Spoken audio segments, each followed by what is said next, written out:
Step 1. Drill 5/16" holes in the bulkhead panel at all dimple locations along the sides, top, and bottom.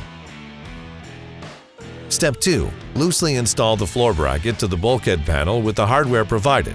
Having an additional person push against the other side of the bulkhead may assist in this step. Step 3. If installing in a high roof van, install the high roof header panel per the instructions provided. Step 4. Remove the D-rings and grab handle from the B-pillar of the van. Keep for later use. Step 5. Place the bulkhead into the van, driver's side first, against the B-pillar, and ensure the floor bracket is aligned to the D-ring holes and the outer side holes line up with the holes and weld nuts in the B-pillar. Step 6.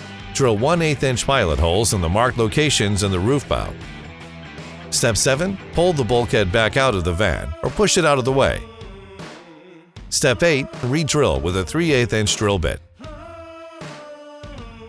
Step 9. Install blind fasteners in the roof bow holes and designated holes on the driver and passenger side B-pillar.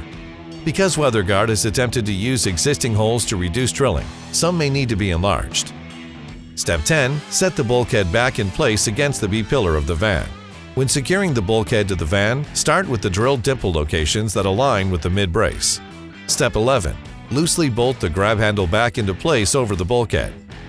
Step 12. Loosely bolt the D-rings back into place through the floor bracket.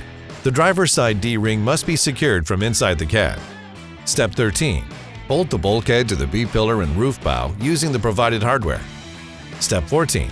Keeping the floor bracket flat against the floor liner. Tighten the D-rings. If you have any questions or need help, visit our website or contact customer service.